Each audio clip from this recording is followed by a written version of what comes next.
Hi, I'm Gwen Chapman. Watch Mobu TV because it's all about you. Nous sommes à ça We are this close d'entrer dans l'histoire, à ça de changer le monde. Nous sommes à ça. Nous sommes à ça de garantir qu'aucun enfant ne souffrira plus jamais de cette maladie. Plus jamais. À ça. Nous sommes à ça d'en finir avec la polio. À ça d'en finir avec la polio. Nous avons besoin de vous. De vous. À ça. Entrez dans l'histoire à rotary.org. Bien, merci. Messieurs les candidats, nous entrons dans le second volet de notre débat.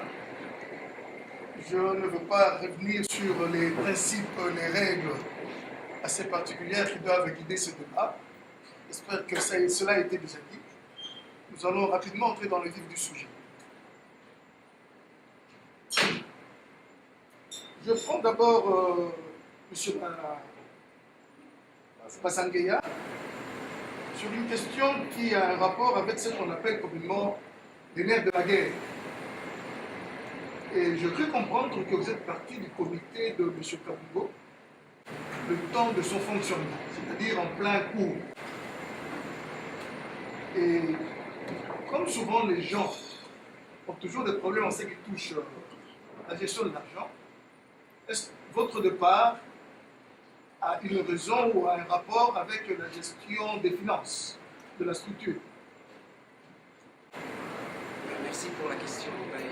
Vous savez, j'étais conseiller communautaire. Je n'avais pas vraiment accès à tout ce qui est lié à la finance de l'organisation. Donc j'étais là, j'étais responsable immédiat. De cette façon-là, nous nous sommes organisés parce qu'il y avait seulement 5 membres de communauté, de direction. Et nous nous sommes dit, parce que comme ils étaient très peu nombreux, nous nous sommes dit, écoutez, nous devons vous aider. Mais ce n'était pas le rôle du conseil communautaire qui était un organe de contrôle.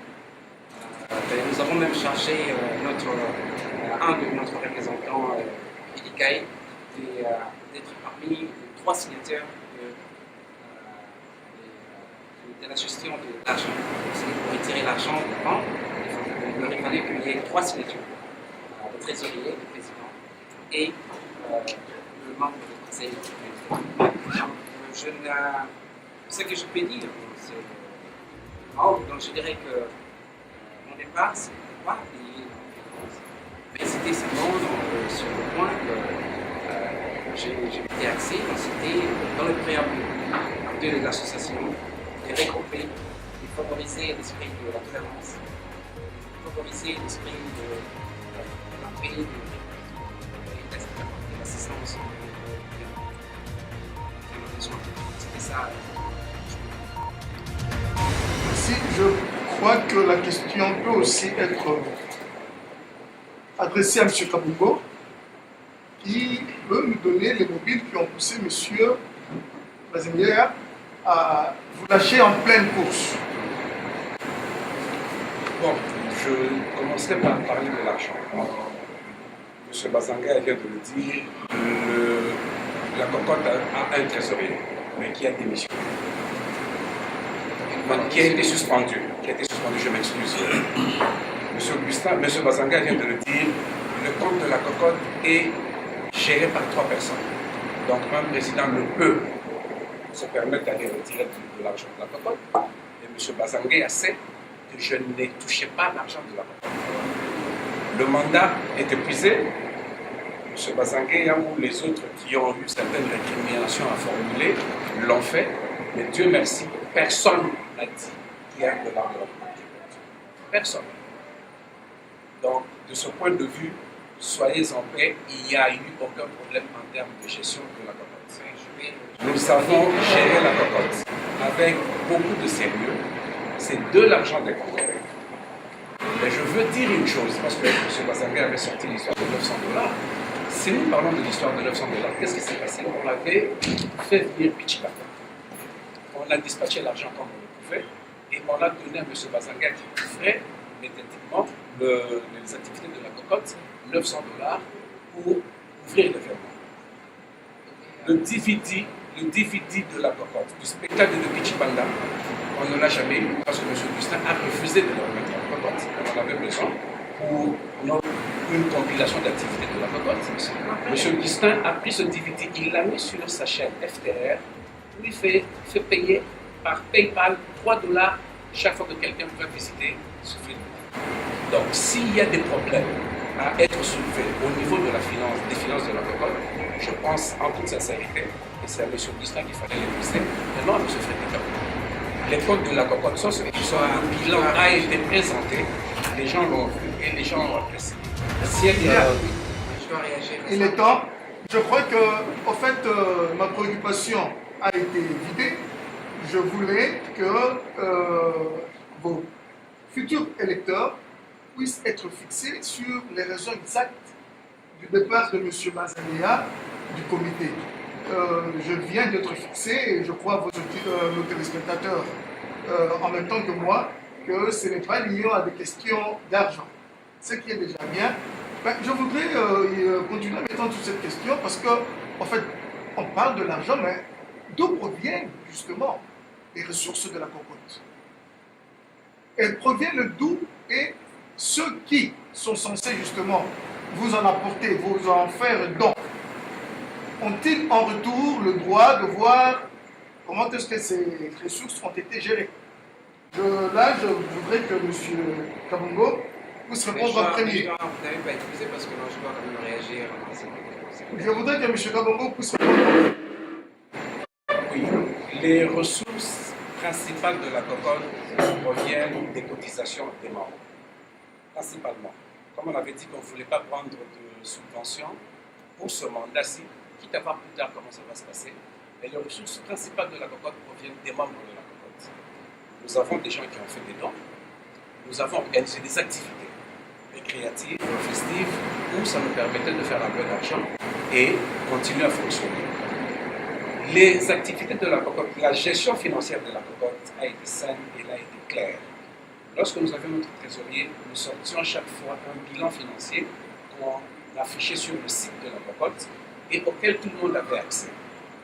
Lorsque le trésorier est parti, je n'ai pas de connaissances en économie, mais nous avons dit ceci au Congolais.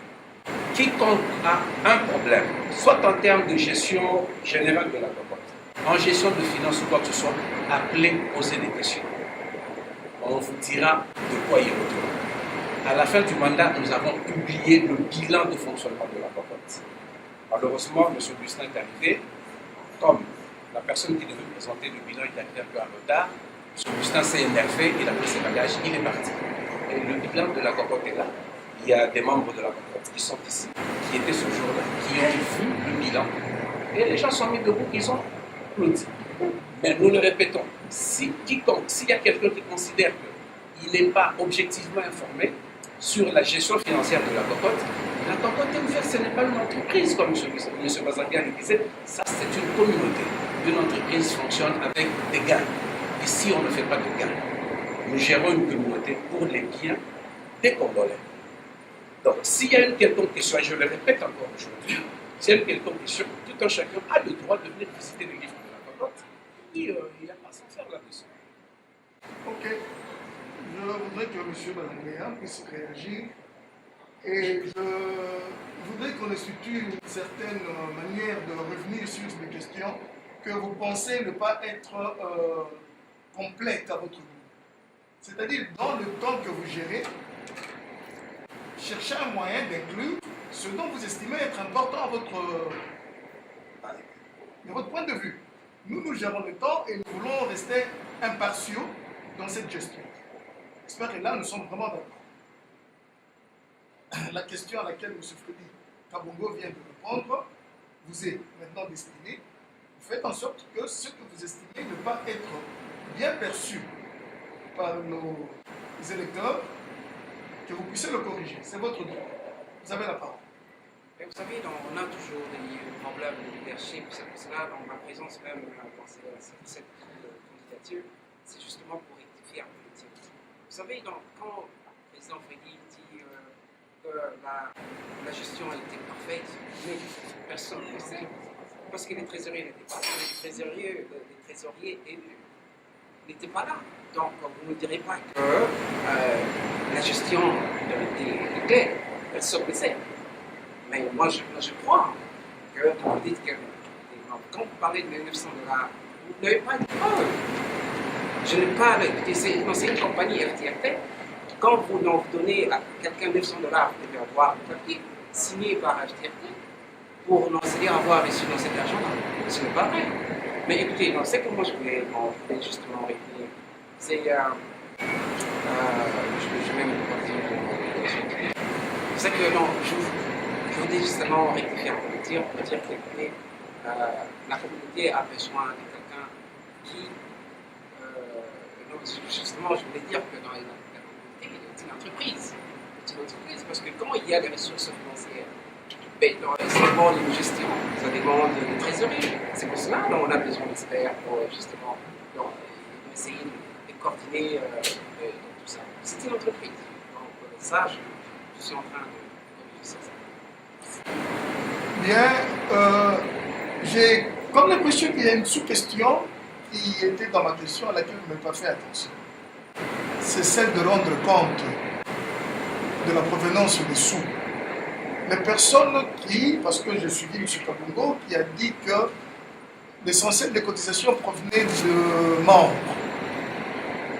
Ont-ils droit, avoir droit de savoir à quoi auraient servi les sous, ce n'est pas seulement à la présentation du bilan, mais le long de l'exercice, périodiquement, ces personnes qui donnent de leur argent doivent savoir au moins à quoi cela est utilisé. Vous avez un plan, si vous ne l'avez pas fait, est-ce que vous avez un plan en ce qui concerne justement cette méthode de gestion? C'est une méthode de gestion. Et c'est cette sous-question-là que je voulais entendre la réponse de nos deux candidats. Oui, je vous donne l'opportunité de pouvoir y revenir. Je pense que j'y ai répondu. J'ai dit que d'abord, on a commencé par sortir un bilan mensuel d'activité financière. C'est le mot qui manquait, mensuel. Mais on a trouvé que c'était trop de travail pour le trésorier, et puis on l'a mis sur une durée de 3 mois. On l'a fait. On ne parle pas seulement du bilan financier de fin de mandat, non. Parce que ça c'est important, il fallait qu'on le sorte. Mais c'est une pratique que M. Bazangué a connue parce qu'il a été dans ce comité. C'est comme ça qu'on a fonctionné. À tous les 3 mois, on sortait un bilan qu'on affichait sur le site de la cocotte. Mais il faut reconnaître, le trésorier est parti, c'est vrai, ça nous a pris de court. Ça nous a pris de court. Est-ce qu'à ce moment-là, c'est peut-être l'erreur qu'on a commise, de dire qu'on devait ramener l'Assemblée et réélire un nouveau trésorier, essayer de gérer les affaires courantes. On a pris contact avec des gens qui nous ont dit, écoutez, on prend ça au milieu, c'est très difficile pour nous, on ne sait pas très bien comment les choses se sont passées, on a dû se contenter de ce qu'on avait, mais la réalité est que, M. Bazangué le sait, je le répète, le bilan financier était affiché sur le site de la cocotte à tous les 3 mois. Mais, on le dit encore, lorsque quelqu'un considère qu'il ne se retrouve pas dans les comptes de la cocotte, les livres de la cocotte sont ouverts en tout temps. En tout temps, tout un chacun a le droit de venir poser la question et on lui répondra. Vous voulez visiter les livres? Vous allez visiter les livres.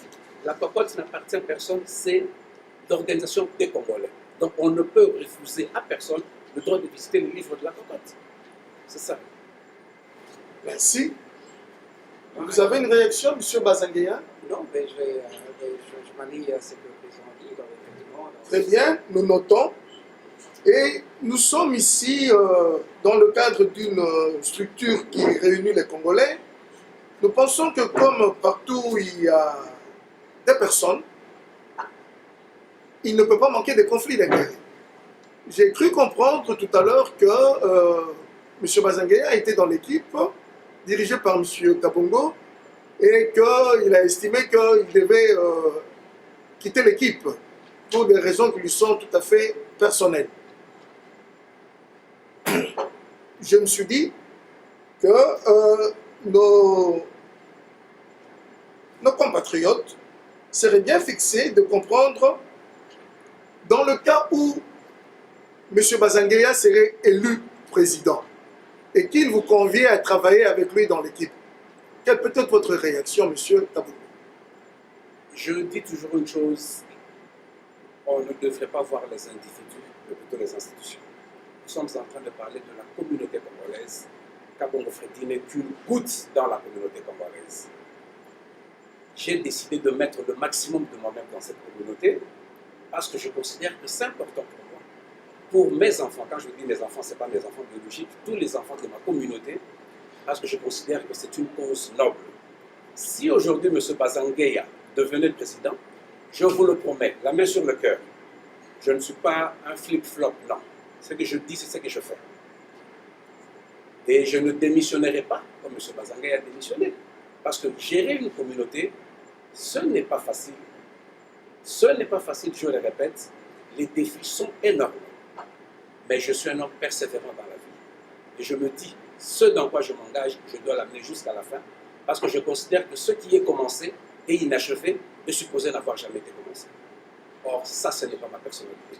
Si M. Bazangueya est président aujourd'hui, je le lui promets, c'est mon frère. Mais je ne vois pas M. Bazangueya. Je vois la communauté que moi, je serai prêt à servir. Et je vous le dis encore aujourd'hui, je serai prêt à servir la communauté. N'importe qui pourra la diriger, ça, ce n'est pas un problème. Bien, nous enregistrons la réaction et nous pensons que M. Bazangueya, vous pouvez, à votre tour, répondre à cette question qui s'avère être importante parce que vous êtes l'illustration de celui, justement, à qui nous nous sommes inspirés pour poser la question. Ben, voilà, donc, écoutez, je suis l'espoir d'un groupe de nombres de Congolais qui pensent que, écoutez, tout ce qui s'est passé, c'est dépassé. Vous voyez, donc moi je suis un homme de futur et nous vivons dans le monde où maintenant que, écoutez, on est dans ma génération Ingeta, que, écoutez, nous devons travailler fort pour avancer. J'ai démissionné de la communauté, c'est justement parce qu'il y avait des raisons. Des raisons parce que non, je me battais pour l'unité. Je vous ai dit, dès le départ, je suis un produit de l'unité. J'ai senti que, écoutez, la politique qui était menée ne favorisait pas ce climat-là. Parce que vous savez, président Freddy, l'ACO était né avant la cocotte. Le pauvre monsieur, le docteur Kalala, il venait dans le terrain de football, nous supplier, arrêtez tout ce que vous faites. Il y a déjà une communauté qui existe. Mais moi, je l'ai dit personnellement. Parce que l'ACO existait, mais on ne le connaissait pas. S'ils avaient des gens comme moi, comme Iber, comme les autres, mais écoutez, dans cette association-là, allait être entendu. Mais on ne connaissait pas ça. Est-ce que je peux finir mon idée? Parce que là, vous me coupez là. Non, mais son temps était encore en cours. J'avais commencé en retard. Allez-y. Ok. Oui, donc c'est ce que je disais. Je perds c'est ça. Non, mais je suis. Non, mais je perds l'idée. Ben, moi, je voudrais la reformuler d'une autre manière. Dans le cas où M. Kabongo serait élu, parce qu'en fait, l'élection, c'est la volonté des Congolais. Vous serez encore prêt à enfourcher votre cheval de bataille et suivre M. Kabongo dans l'aventure congolaise à Toronto? Je suis un activiste d'une communauté forte. Je veux à ce que les choses puissent marcher, aller de l'avant. Et le président Freddy le sait. Je vais travailler avec lui s'il me promet qu'écoutez, il va mettre en place toutes les directives que moi je fais des démarches personnelles, que personne ici ne connaît. J'ai contacté après l'Assemblée générale de la cocotte. Je suis venu rencontrer le président Freddy. Nous sommes rencontrés à Tim Hortons. Je lui ai présenté un plan de sortie de l'impasse. Il a ça sur papier. Le même jour, je suis allé chez le docteur Kalala. Je lui ai présenté ses papiers. Et on devait se rencontrer 4 jours après. Mais le président Freddy ne m'a pas appelé. Il a négligé dans ma solution. C'était ça, c'est ce que je voulais. Je serais prêt à travailler avec le président Freddy s'il est élu dans le président de la communauté. Mais s'il me promet que, écoutez, je vais mettre en place toutes les directives que je mis en place pour l'unité. Parce que nous avons besoin de l'argent de notre communauté. Si on est divisé, on n'aura pas cet argent-là. On a besoin des actions, on a besoin des centres, on a besoin des bureaux. Mais ça, c'est ça, c'est des objectifs à court terme que je veux dire. On a besoin des bureaux, on a besoin d'argent. On aura besoin 15 personnes, 20 personnes ne vont pas financer le bureau. On a besoin de l'unité. Je suis prêt à travailler avec le président, mais seulement qu'il me promet que les choses vont aller différemment. Bien, je crois que ce volet qui concerne particulièrement les finances et vos dispositions à pouvoir mettre toute votre intelligence et vos capacités humaines au profit de la communauté, ce volet, je l'ai voulu court. Je l'ai voulu court parce que j'estime que les Congolais n'ont pas besoin de querelles, ni à l'intérieur de la communauté cocotte, ni dans l'ensemble des autres structures congolaises qui fonctionnent ici à Toronto ou ici en Ontario. Les Congolais ont plus besoin d'harmonie, ont plus besoin d'unité pour justement donner la forme à l'union fait la force qui a été appliquée dans le pays dans lequel nous vivons aujourd'hui. Ce sont justement ces gens-là qui ont passé à l'union fait la force, qui ont fait le Canada dans lequel nous sommes en train de vivre aujourd'hui. Et ce ne serait pas idéal pour nous de mettre à mal cette devise de l'Union Jack. Donc nous avons intérêt, nous, de faire un bon apprentissage de l'union fait la force, et tous ceux qui s'érigent en leaders, tous ceux qui veulent nous conduire, doivent s'imprégner de cette intelligence-là pour que nous puissions aller de l'avant. Ma dernière question serait donc, serez-vous disposé, parce que je crois que mon co-modérateur a eu à effleurer la question, serez-vous disposé à faire en sorte que les rapports entre Congolais, je dis bien entre Congolais, ici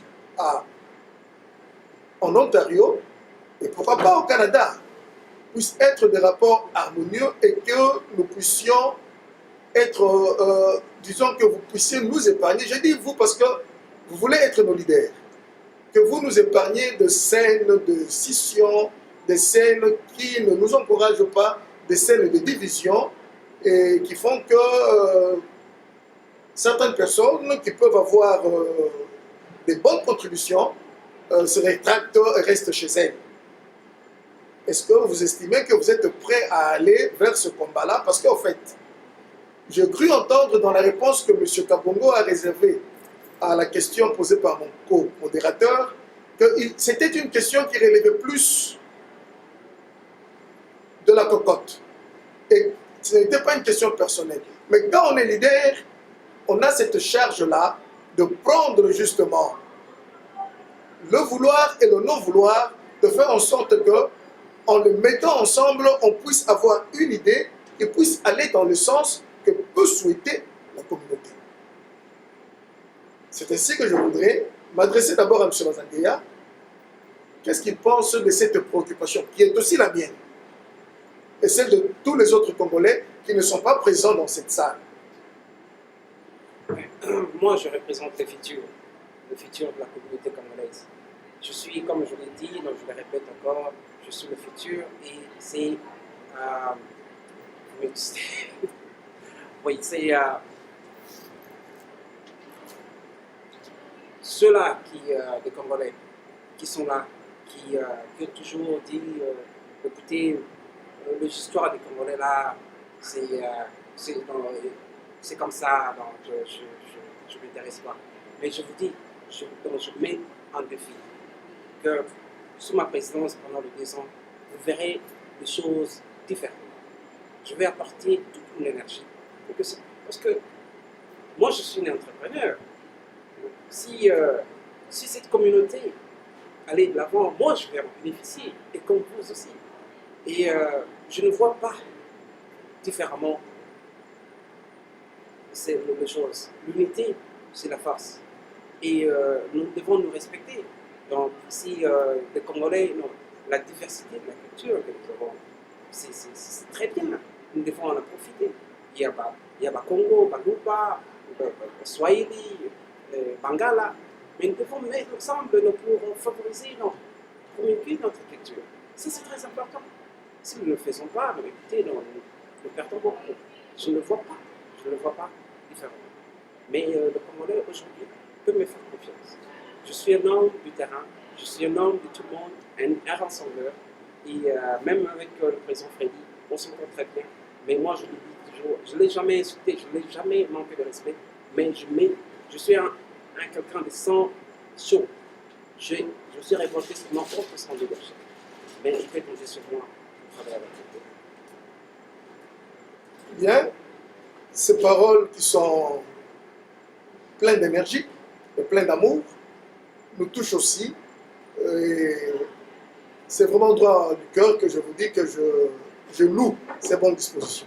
Monsieur Kabongo, vous avez été président, vous avez quand même l'expérience des rapports des communautés. Vous pensez que c'est une question qui toucherait plus l'ensemble de la communauté. Je viens de vous dire que quand on est devant, on ne prend pas seulement le vouloir, mais on regarde aussi les non-dits qui peuvent être importants à considérer. Est-ce que vous pensez vraiment que nous pouvons nous attendre à de bons rapports avec les amis des autres structures qui sont aussi en Ontario? Ouais, sur le plan personnel d'abord, il n'y a pas de problème. Comme M. Basanga vient de le dire, nous sommes frères d'une même communauté, on s'entend très bien. Sur le plan personnel, vous pouvez avoir vos apaisements, on est très bien.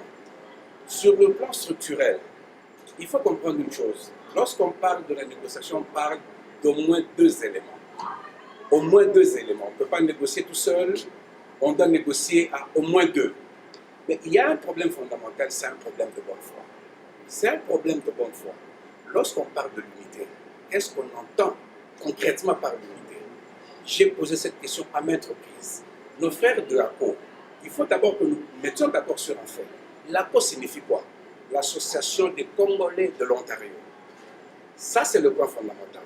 Cet organisme a été enregistré comme ça auprès des ministères des services gouvernementaux comme l'association rassemblant les Congolais de l'Ontario. Nous, on s'est dit, on va dans la granulation. On voit petit. On ne peut pas penser à gérer l'Ontario si on n'est pas capable de gérer Toronto. Pourquoi on ne ferait pas quelque chose qui gérerait Toronto et qui s'arrimerait à la structure généralisante englobant toutes les villes de l'Ontario? Quant à savoir ce qui se passe entre l'ACO et les autres villes de l'Ontario, ça, ce n'est pas notre problème. Mais nous, on est prêt à négocier avec l'ACO. Et c'est la raison pour laquelle M. Bazanga est encore dans mon comité, dans notre communauté, le comité que je gérais, lorsque nous avons envoyé la première lettre à l'ACO pour dire on veut s'asseoir et discuter. De quoi on parlera, on ne sait pas encore. Mais qu'on s'assoit, qu'on prenne un verre d'eau, qu'on prenne une bière, qu'on rie un peu ensemble, un petit café, juste pour briser la glace. La réponse, M. Bazanga était dans le comité, ça a attendu 3 mois. Lorsqu'ils nous ont répondu, c'était pour dire qu'on aille organiser les festivités de 30 juin. Nous, on s'est dit ceci. Qu'est-ce qui est important? C'est s'asseoir, régler les problèmes de la communauté ou c'est d'aller fêter 30 juin. On a laissé, et la bonne foi en tout cas, chacun va l'apprécier comme il veut. Bien, nous allons faire comme cela est habituellement admis, pratiquement dans tous les débats. Nous allons avoir vos impressions sur tout ce qui a été dit. En résumé, nous vous donnons l'occasion de dire votre mot de la fin. Le public qui est avec nous, le public qui est congolais, qui estime qu'il a droit à la parole, ce public-là voudrait intervenir.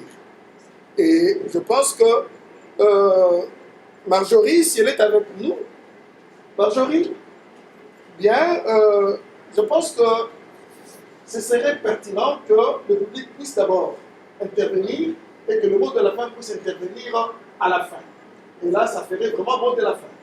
Bien, Marjorie, je vous passe le perchoir. Alors, le public est intéressé à poser ses propres questions et entendre les candidats répondre à leurs questions. Alors, je vais commencer tout d'abord avec Amy Koukaka. Vous avez une question? Oui, j'ai une question. Est-ce que votre question s'adresse aux 2 candidats ou à un candidat en particulier? Il y a 2 volets. Il y a 2 volets. Il y a un pour le candidat Augustin et puis l'autre pour les 2. Parfait. Merci beaucoup de m'avoir accordé la parole. Je voulais demander à Augustin, que comptez-vous faire pour vous faire connaître avant les élections? Parce que vous n'êtes pas connu de la communauté. Et que ferez-vous advenant votre élection, de la COP et de la COCOD, qu'est-ce que vous comptez faire précisément? Ça, c'est la question qui revient poser. Merci. Merci. Donc, votre nom encore? Aimé. Merci de votre question, Aimé. Écoutez, non, mais je suis heureux que vous avez dit que je ne suis pas connu. Mais les gens connaissent mon travail. Je travaille sous police. Et, mais je suis aujourd'hui même, je ne m'attendais pas qu'aujourd'hui que je puisse me présenter devant les caméras pour essayer pour être candidat à la présidence. Voilà. Non, et, je veux à ce que les Congolais puissent les croire. Parce que ils peuvent seulement aller peut-être sur Google, taper peut-être mon nom, taper dans les travaux que je fais. Ils verront parce que c'est là. Je travaille bénévolement depuis la naissance de la cocotte. Personne ne m'a payé. Ce qu'on m'a payé, c'était justement pour couvrir le frais. Mais j'ai investi, j'ai mis mon argent en jeu. Justement, j'ai dépensé plus de $10 000. $10 000 pour faire venir les groupes des Congo Drama, ici, à Toronto, pour sensibiliser les Congolais. Et personne m'a donné cet argent-là. Et encore, c'est que je demande seulement aux Congolais de me croire que je suis un homme de terrain. J'étais toujours là, j'étais présent, je me déplaçais partout. J'utilisais mes propres ressources, justement pour couvrir. Je suis votre bibliothèque. J'ai tout enseigné les archives chez moi. Et on fera d'enseigner une bibliothèque quand on aura notre bureau et que j'essaierai d'enseigner des matériels de sensibilisation et d'éducation. Et la deuxième question, c'est, vous avez dit à propos de la cour et la cocotte. Écoutez, nous sommes des frères. Président Kalala, il n'attend que ça. Parce que nous attendons bien. Qu'est-ce que vous faites concrètement? La procédure est simple. Parce qu'à l'Assemblée générale de la Cour, votre gestion du temps ne nous permet pas de continuer. Mais je dois quand même répondre. Oui, mais là, vous attendez pour appliquer la politique que je vous ai conseillée tout à l'heure. C'est-à-dire que lorsqu'il y aura une autre question, vous allez essayer d'y revenir pour tranquilliser votre interlocuteur de tout à l'heure. Ok? Bien. Vous avez dit que votre question s'adressait aussi à Freddy. Ça peut vous avoir un peu... Est-ce que M. Boutak aimerait que je réponde juste au deuxième volet ou à la question? Parce que le premier volet, on connaît tous. Il y a facilité. Ah, vous jouissez d'un avantage. Eux, ils vous connaissent. Je suis l'homme de terrain. Donc, c'est la raison pour laquelle je suis le président. Ok, répondez à la question, monsieur. C'est ça. Le deuxième volet, si je peux m'y attarder un petit peu, c'est que il y a une chose qu'il faut considérer. Nous sommes en train d'apprendre la démocratie. Ça signifie quoi? Les individus doivent se diluer dans la structure générale. Kabongo Freddy n'incarne pas la cocotte. Kabongo Freddy est l'émanation de la volonté des Congolais, qui l'ont élu comme président, qui lui ont donné certaines orientations, mais que lui peut mesurer et qui peut façonner de telle, passez-moi la tautologie, la redondance s'il vous plaît, de telle façon que la communauté aille de l'avant. Kabongo Freddy n'a pas le pouvoir et je m'évertue à le répéter au risque de me faire exploser les poumons. Kabongo Freddy n'a pas le pouvoir de prendre quelques décisions que ce soit sur la cocotte tant que les membres de la cocotte n'ont pas décidé. Prendre cette position est un crime de lèse-majesté. Je ne sais pas les Congolais apprécient. M. Bazangue avait dit une chose de moi lorsqu'il a quitté le comité. Il a dit que Kabongo Freddy est un dictateur. Quand je parle de flip-flop, ça signifie ce manque de constance, où on dit une chose le matin, le soir on dit une autre. Effectivement, M. Bazangue m'a proposé son plan de sortie de crise. J'ai dit ceci à M. Bazangue, je vais convoquer mon comité, on va s'asseoir, on va discuter, et nous allons présenter ce plan aux Congolais. M. Bazangue me dit, non, il ne faut pas faire ça, vous êtes le leader, vous devez prendre la décision vous-même. J'ai présenté ce plan aux Congolais. D'abord à mon comité qui a dit non. On a débattu de ce point à 3 reprises dans différentes assemblées où les Congolais ont dit de façon claire et nette on ne veut pas, l'ACOS c'est l'association des Congolais de l'Ontario, nous sommes la communauté congolaise de la grande région de Toronto. Il n'y a pas incompatibilité dans le fonctionnement parallèle. On peut travailler parallèlement, bien entendu, mais pour des raisons, des besoins spécifiques, on peut collaborer. C'est ça. Top, monsieur. Alors, une autre question ici de Eri Touba. Vous adressez votre question. Ma question, je vais la poser à M. Augustin, parce qu'elle est d'ordre organisationnel. Étant donné, je fais une exemption par rapport au président sortant, étant donné que la cocotte, pour moi, elle n'a pas de budget. C'était du débrouillardisme, c'est qu'il n'y a pas de question dessus. J'ai deux questions. Une question et en deux volets, avec une conclusion d'une question fermée. Vous allez me répondre oui ou non. Étant échevelonné dans les organisations, la cocotte, dans le fond, à ma connaissance, la cocotte, elle chapeaute juste toutes les personnes faisant partie de la communauté congolaise de Toronto. Donc, je peux me permettre de créer une organisation. Tu peux te permettre de créer une organisation. X peut se permettre de créer une organisation. Ça ne peut pas enfreindre à la cocotte. Et j'ai l'impression, au fait fond de moi, c'est que la signature de la cocotte dérange les organisations qui se créent. Alors, je ne vais pas aller trop loin. Ma question s'adresse à toi. Que feras-tu de l'accord en étant élu? Vas-tu la supprimer? Oui.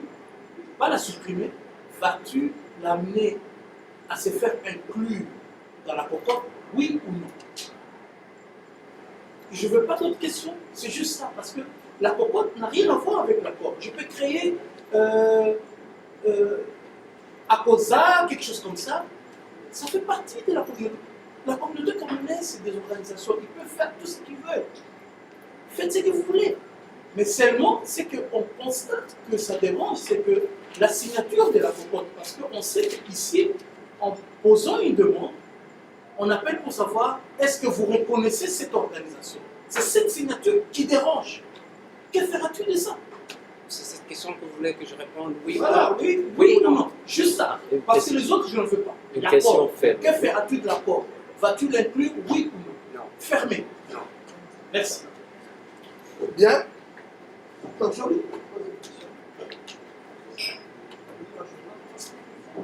Il a répondu. C'est une question fermée à laquelle on répond par oui ou par non. Alors, j'ai Béa aussi qui fait une question. C'est Vous mentionnez la question sur Moi, je préfère écouter ma question qui soit concluse à tout le monde. Monsieur SFCFA, en fait, le président sortant et le président qui court à la course, ma question est celle-ci. Sous votre bâton, ma communauté qui est la mienne, cette communauté congolaise, trouverait-elle davantage d'outils pour ne plus se dire de soi une communauté impossible? Donc je m'en explique, impossible non qu'on fait ici sur place, on ne peut pas arriver grand. Est-ce que vous avez des outils pour nous en offrir? C'est ça ma question. Comme je vous ai dit, mon frère, je vous remercie de votre question. Comment vous vous appelez encore? Je m'appelle Guillaume. Vous savez, Guillaume, je représente, je peux me dire que je représente le futur. Parce que je pense pour le futur de ma communauté congolaise. Je pense grand. Parce que il n'y a pas, donc, on n'a plus droit à erreur. Si donc aujourd'hui vous vous mettez à la tête, c'est-à-dire à la tête de cette communauté, vous verrez que les choses vont prendre une autre direction. Ça, c'est ce que nous voulons. Et il y a des Congolais qui sont là, ils s'attendent que ça. Et moi, je vous dis, je vous le garantis, que vous serez fiers de votre communauté après des ans de mon mandat. Je voulais juste ajouter un petit truc. M. Bazangue a été un homme très instruit. J'imagine qu'il lit souvent. Et si M. Bazangue a lu souvent, il aura eu certainement l'occasion de lire quelques ouvrages sur ce qu'on appelle la sociologie de la santé. Dans la sociologie de la santé, on dit ceci. L'efficacité d'un traitement, d'une thérapie, est largement dépendante du rapport que le médecin entretient avec son malade. On est dans cette salle, il y a des Congolais qui sont là, en très petit nombre. Il y a 3 personnes qui sont intervenues que M. Bazangue ne connaît pas. Et c'est M. Bazangue qui va diriger cette communauté, dont il ne connaît même pas les membres. Vous me connaissez, je suis l'homme du terrain. Je suis l'homme que je suis, pas parce que je suis président de la cocotte. Vous avez vécu avec moi, ça fait longtemps. Ma famille, vous la connaissez. Mes enfants, vous les connaissez. Ils sont dans vos matangas, ils sont dans vos fêtes. Ils ramassent les bouteilles, ils servent. La famille de M. Bazangue, qui va être notre prochain président, qui la connaît? Personne ne la connaît. Alors, on évacue ce point-là. Pour ce qui est de l'unité dans la communauté, nous avons investi les moyens dont nous disposions. Mais n'oubliez pas une chose, cette communauté sort d'une torpeur impossible, d'une léthargie inimaginable qui nous a fait flotter pendant pratiquement 15, 16, 17 ans.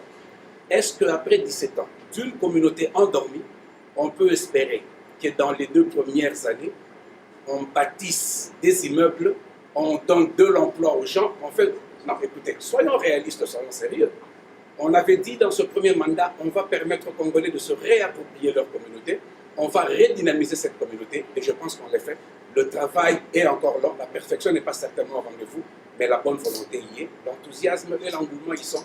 Nous avons un long chemin à faire, et ensemble, on va les parcourir pour le meilleur de tous. Bien. Je crois, Marjorie, qu'il y a encore un autre candidat. Il y a d'autres questions, le public peut vraiment participer, poser leurs questions. Là, j'ai Kaman Bouko qui a sa question de dire à qui ça doit. Je vous remercie, Marjorie, pour m'avoir accordé la parole. Moi, c'est Kaman Bouko. Alors, je veux revenir tout de suite par rapport au débat qui s'est passé aujourd'hui. J'ai vu que le président sortant, Kabongo, il a souligné quelques points qui nous concernent d'ailleurs tous dans le fonctionnement de l'organisation et même dans notre origine qui est le Congo démocratique. Et aujourd'hui, nous sommes d'ailleurs tous en train de lutter pour un grand changement. Et il a souligné les problèmes de la structure. Et moi, je vais poser une question aujourd'hui concernant la structure et sur le respect de la structure et en voir les conséquences aujourd'hui pour savoir si nous devons maintenir notre confiance en sa candidature en tant que président sortant, parce que nous savons très bien tous que la constitution de la cocotte dit très bien qu'il devrait y avoir un assemblée générale tous les ans et ça ne s'est pas passé comme ainsi. La constitution de la cocotte avait dit aussi que il devrait y avoir une consultation lorsque des membres, par exemple, n'étaient plus effectifs.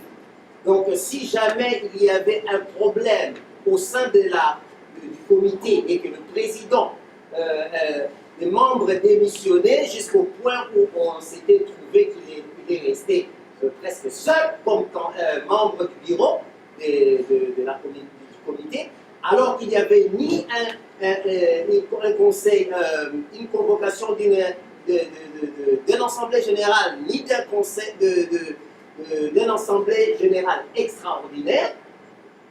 Et troisièmement, je voulais savoir si nous devons remettre notre confiance en lui, tout en sachant qu'à la fin de ce mandat, de tous les membres de la cocotte, il n'y avait aucun membre effectif de la cocotte. Donc, il n'y avait aucune personne qui était contribuable dans cette organisation. Donc, je voulais savoir comment est-ce que nous pouvons remettre notre confiance en lui, qui nous rassure.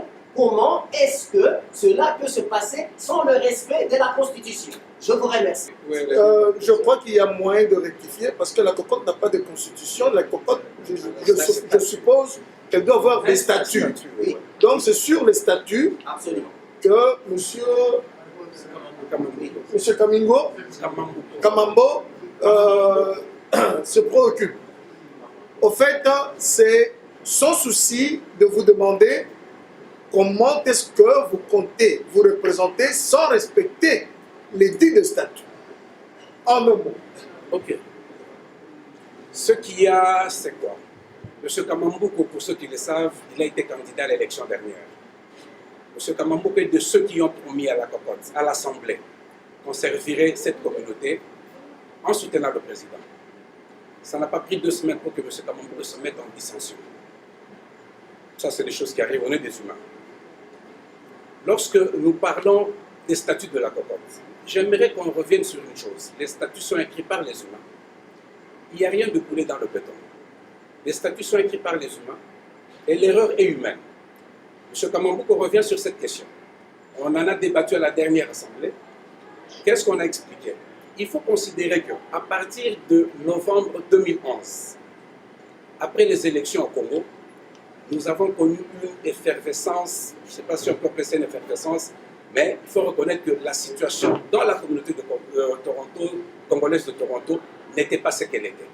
On a vécu une bipolarisation négative, dans ce sens que la communauté s'est coupée en deux. Où il y avait les pro-gouvernements en place et ceux qu'on appelle les opposants. Et il y a eu une dynamique nouvelle qui est née, qu'on appelait les combattants, qui ont pris leur espace à leur façon. Et sincèrement, ça a perturbé le fonctionnement de la cocotte. Est-ce qu'à ce moment-là, il fallait convoquer la communauté pour une assemblée parce que les gens sont partis, ou bien il fallait mettre de l'emphase sur la situation qui se passait au Congo? On a pensé, nous, peut-être à tort, qu'il fallait qu'on s'occupe du Congo. Nous avons été de toutes les activités que la communauté a organisées ici pour soutenir les gens qui sont chez nous. Est-ce que c'était une erreur? C'est à vous d'apprécier. Mais la réalité, comme je le dis, nous reconnaissons aujourd'hui, à ce moment-là, la chose que nous aurions dû faire, c'était convoquer une assemblée pour expliquer que les membres sont partis. Mais il y a une chose, les membres sont partis. S'ils partent chaque mois, nous devons convoquer l'assemblée parce que les membres sont partis. On s'était dit, parce qu'on peut continuer à travailler, travaillons, attendons l'assemblée finale. C'est un peu ça. Bien, la question vous étant particulièrement adressée, je pense que le temps imparti pour donner la réponse a été suffisamment utilisé. Nous sommes encore en devoir nous sommes encore en droit d'avoir certaines questions de notre public, si c'est possible. Oui, c'est ça. Alors, j'ai Christian avec moi. Il y a aussi sa question. Merci pour la parole. Pour les deux candidats, je crois que la raison d'être de ce débat, c'est pour solliciter la voix de la communauté congolaise.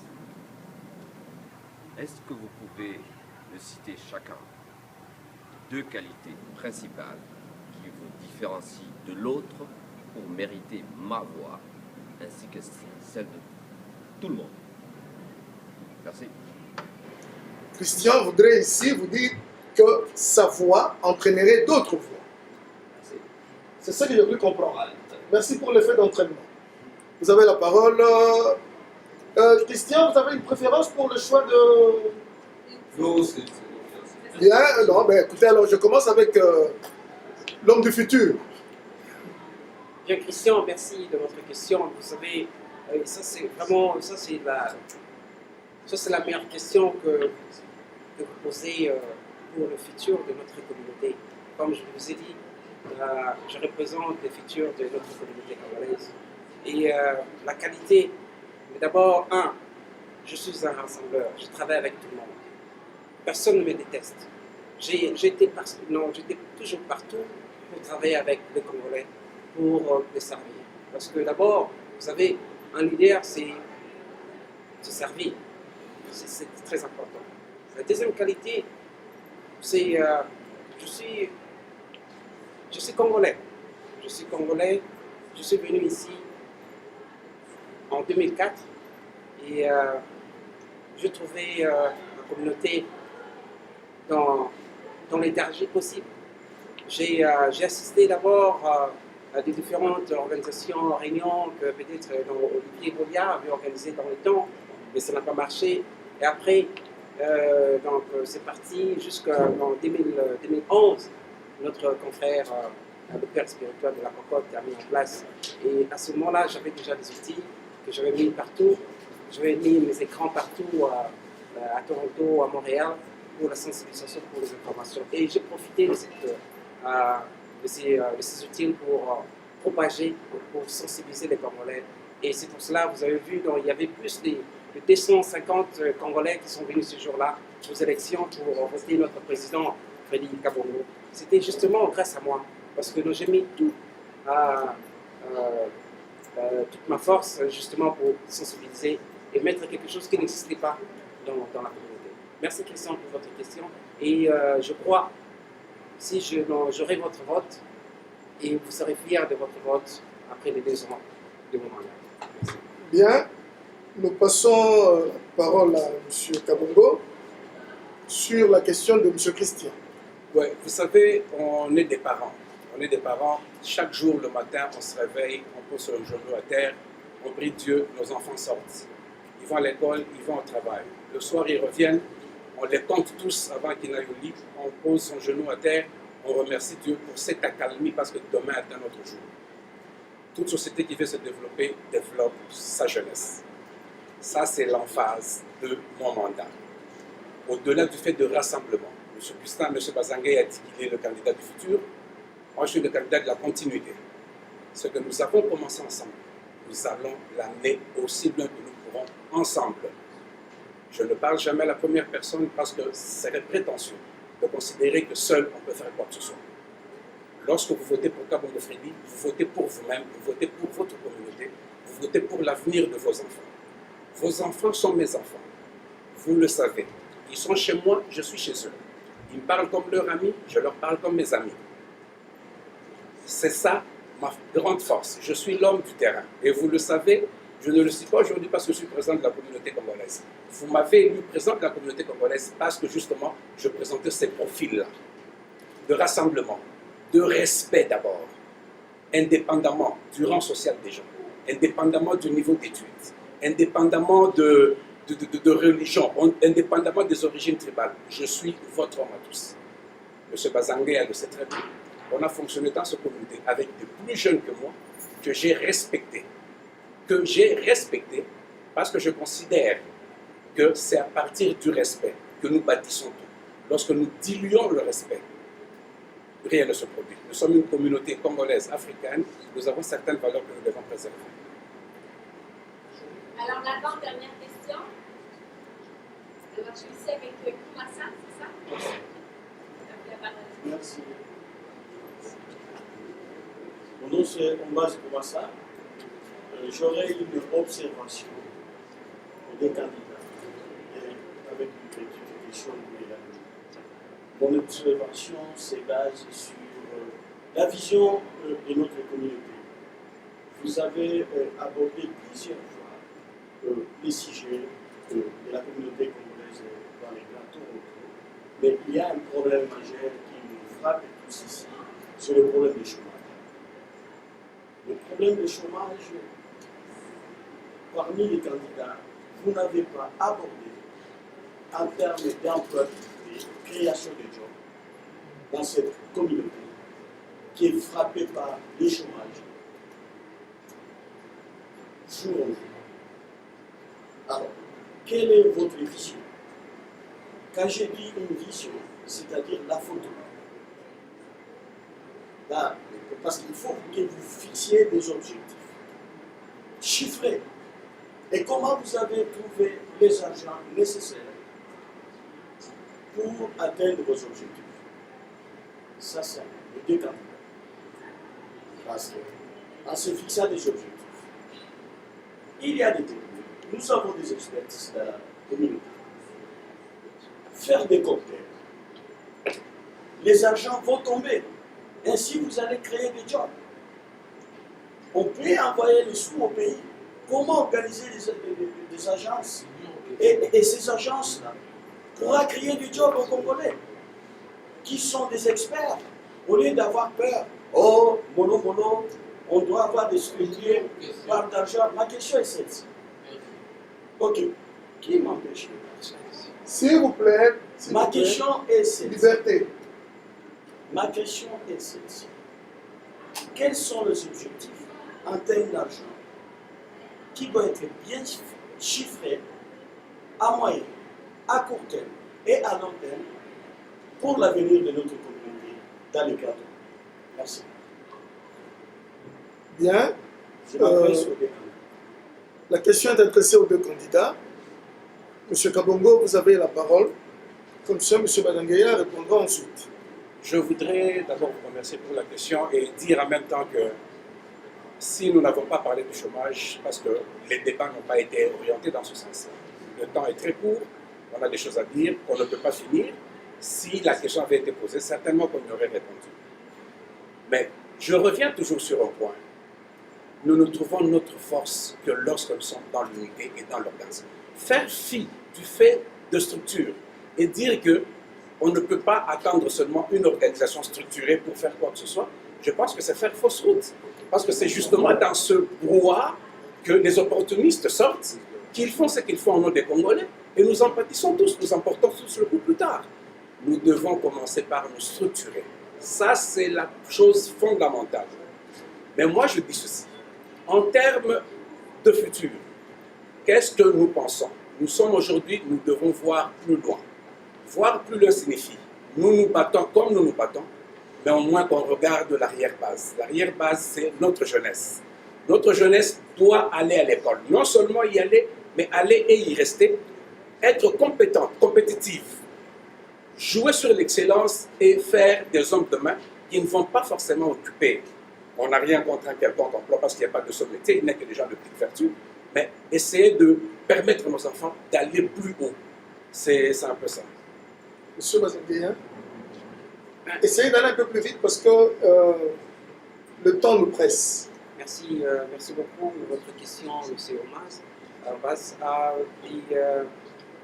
C'est pas pour rien, je vous ai dit que, écoutez, non, je suis le candidat pour le futur, pour le comité pour notre communauté. Parce que non, j'ai proposé dans mon plan d'abord d'avoir un budget. Le budget que je vais avoir, ça va nous servir. Ça va nous servir de créer même l'emploi, je veux dire.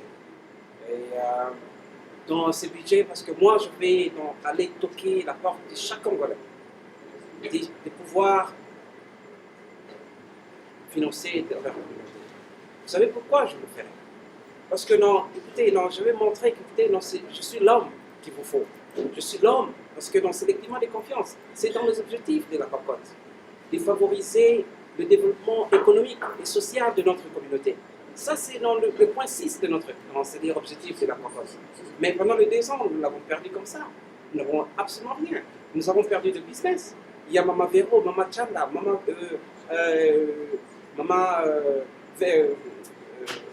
comment elle s'appelle, Farid, il y a aussi Maman ici, Maman, comment il s'appelle encore? Je suis désolé. Mais ils ont perdu leur business. Parce que non, mais écoutez, non, il n'y avait pas dans un support de la communauté. Je suis l'homme du futur.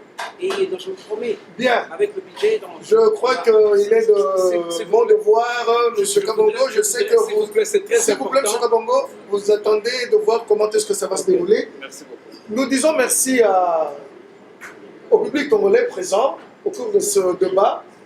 Nous pensons qu'en termes d'exercice de démocratie, nous pouvons nous dire que nous avons essayé de mettre à la disposition des électeurs les pensées, les actions à faire et la bonne volonté des candidats à votre disposition.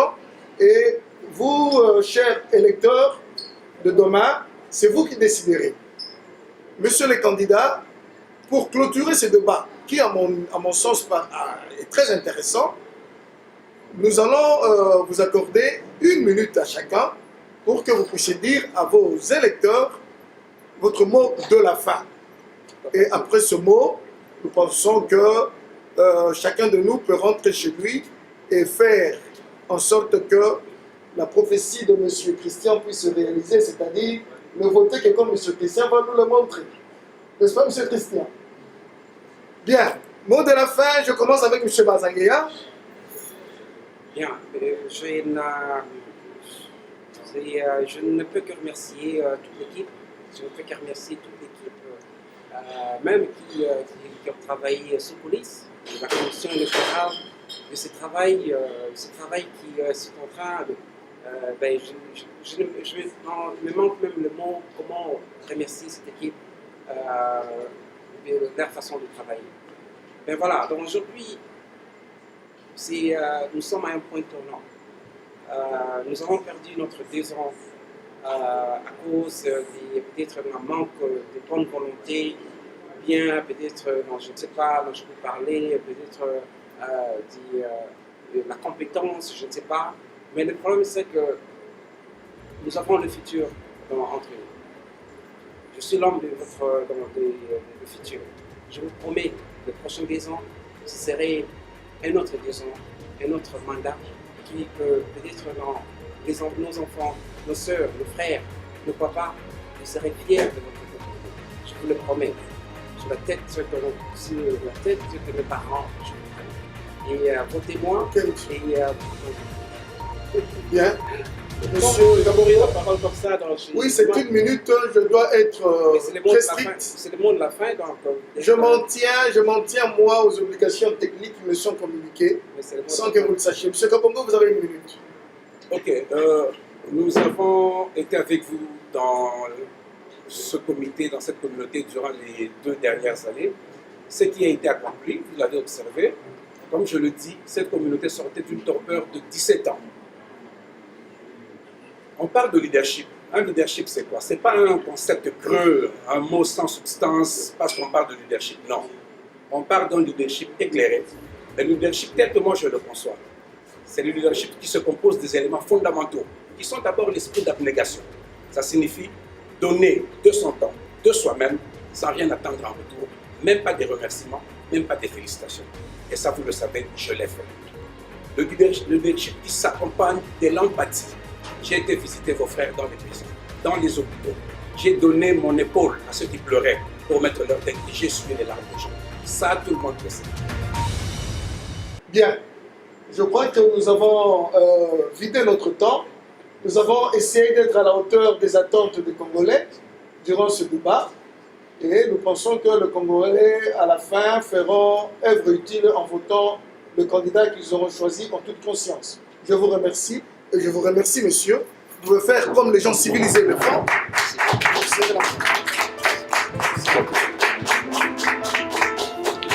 Ok, que le meilleur gagne.